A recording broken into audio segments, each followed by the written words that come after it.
Welcome to Constructive Conversations, a discussion on trending topics in the construction industry, your go-to destination for everything construction related. Get ready to dig deep into making trade shows work for you with our special guest, Anna Clyburn, digital marketing specialist with Brown Edwards & Company. Welcome, Anna. Hey, Eddie. Nice to be here. So tell me a little bit about your background in marketing. Sure. So I have a degree in graphic communications technology, which means I studied everything from the printing industry to graphic design to marketing. And my career has spanned several industries, sales and marketing for a local jeweler in Pittsburgh, Pennsylvania, where I did a lot of in-house events with, meet the designer type events, to manager of marketing technology support services for a company called Practice Link out of Hinton, West Virginia. At that place, I planned and helped organize about 75 trade show events per year. So I have a pretty good background in attending trade shows, both B2C and B2B markets. And now I'm the digital marketing specialist here at Brown Edwards, where I help the team plan Brown Edwards hosted events and help our teams plan for attending trade shows. Well, yeah, and it definitely sounds like you have a lot of experience with trade shows. So also, Anna, describe for our listeners what all a trade show entails and the purpose of such events. Sure. So a trade show is essentially a giant industry gathering that serves multiple purposes for businesses and for professionals.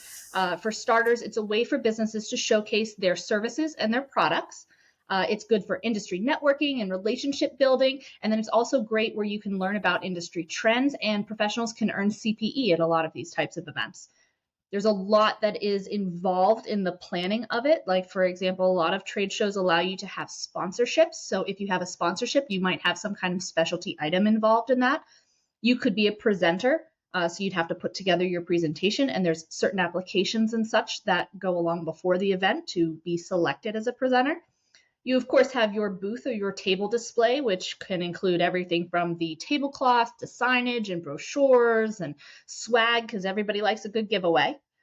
And then, of course, there's the team organization. Who from the firm is going to be representing Brown Edwards when we attend? Obviously, for your organization, it would be who attends for you, but who's going to be there to represent your organization? So there's a lot of planning that goes into it before you actually show up the day of. Yeah, I know from experience, having attended several trade shows and represented Brown Edwards at our various booths, that there is a lot of prep that goes into it, that thankfully we have a team like you and the rest of the gang that does all this for us. Doesn't necessarily always show up on the forefront at the trade shows, but definitely makes everything happen for us.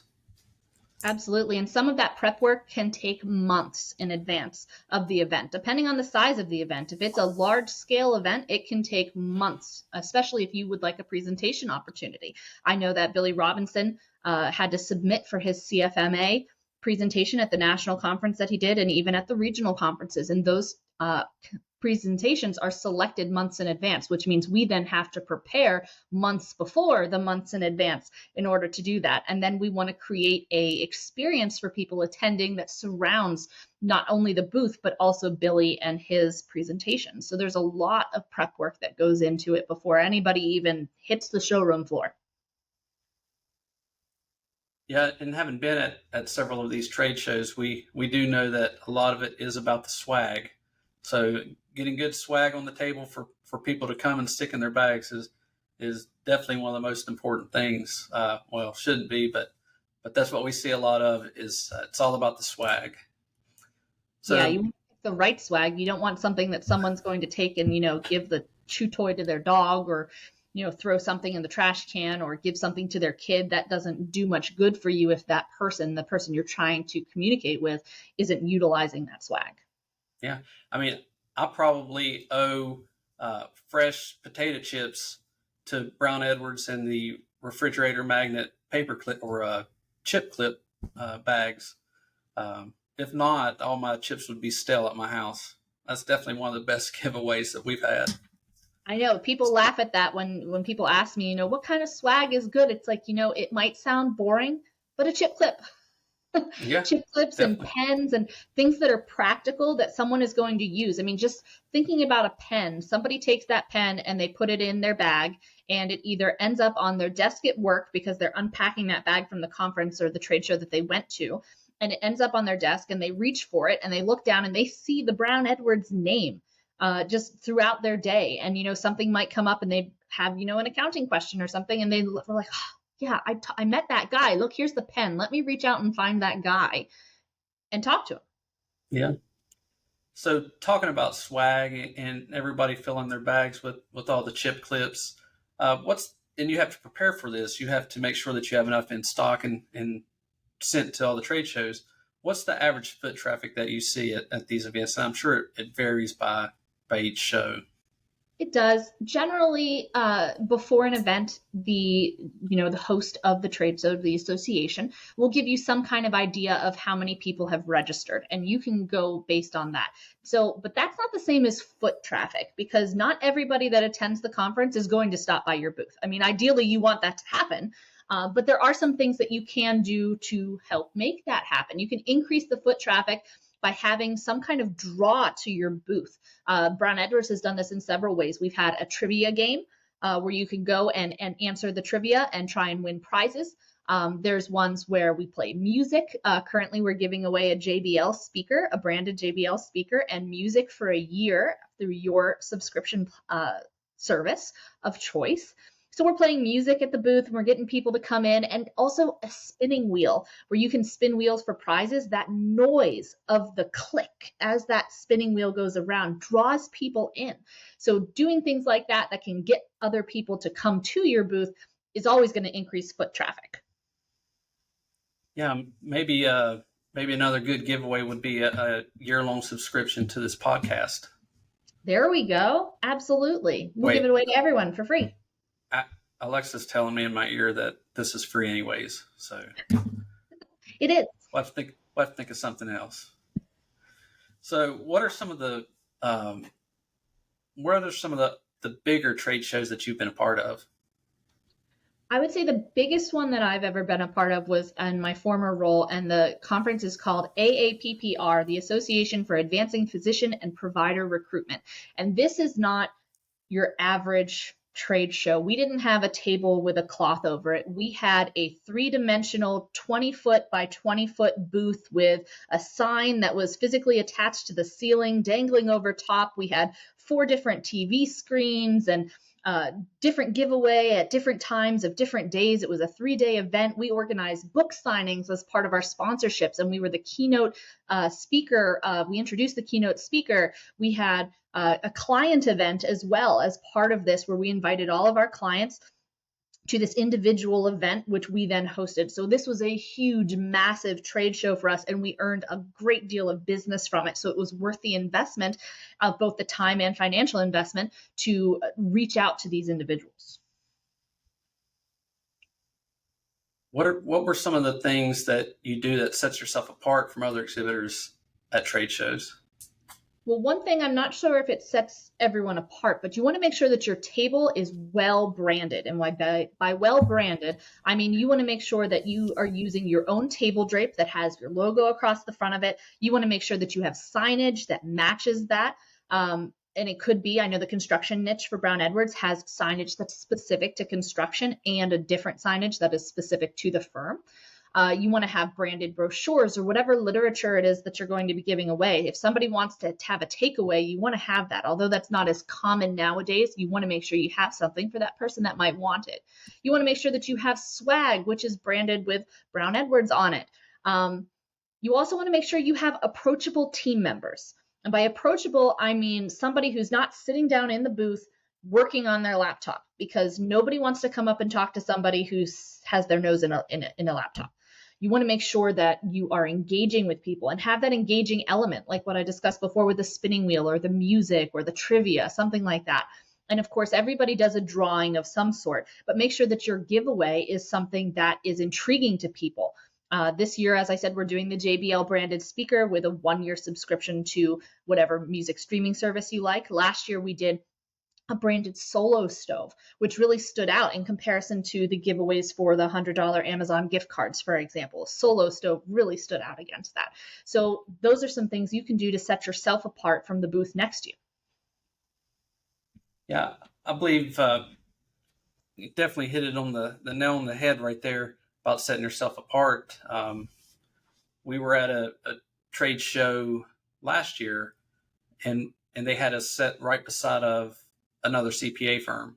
It's a great CPA firm.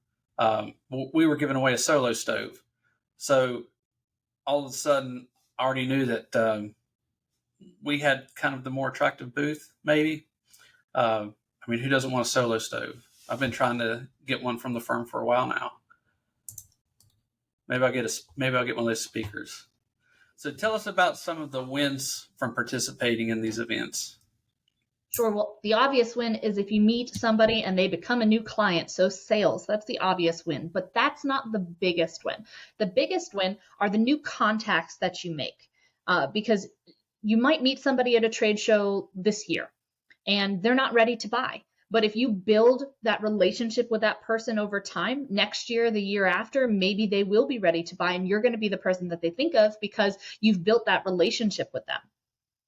Another win is, branding, brand awareness, getting your name out there. People may not know about your particular organization. They may never have heard about you before. So even if they're not in the market for what your services are at this time, getting your name out there so that when they are ready, they think of you. And it also gives you the opportunity for presentations. I know that we've attended a lot of places where we say, okay, we like the type of people that attend here. We're looking for C-suite executives, for example, or people who are at a certain level within their firms or within their organizations. And so we want to be able to give them useful information. So having somebody from our firm present would be beneficial. This is another example, again, was Billy with the CFMA. Obviously, that's our target audience if we're looking to bring on construction companies to our firm. And he has a wealth of knowledge to share with them. So getting that presentation opportunity, again, is another win. Yeah, definitely. I can say from our perspective, we have been involved with the West Virginia Construction Expo for close to the last maybe 2 decades. And it's just a given that we're going to be there. It keeps our brand out there, keeps our name. Everybody comes up to us and talks to us, knows us either from the industry, working as clients or referral sources or whatever, but they expect us to be there. So it definitely keeps brand recognition going and just the Brown Edwards name out there. Exactly. And by attending that event over and over again, year over year, somebody might say, hey, I have a question about something about my construction business. I know that I'm going to be attending that West Virginia Expo. I know Eddie's going to be there. I'm going to ask Eddie that question when I see him. So the fact that they can expect you to be there is also part of that relationship building. Yeah. It's all great information, yeah. But if someone is interested in exhibiting at a trade show, what's the best advice that you can give them?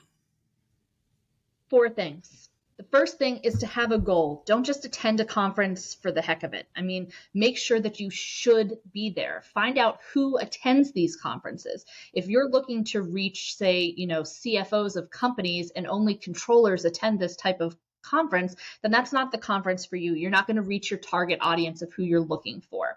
And then after you attend that, if you determine that that was a good place for you, evaluate whether or not you should go back. Just because you went this year does not mean that it was valuable for you to attend again in the future.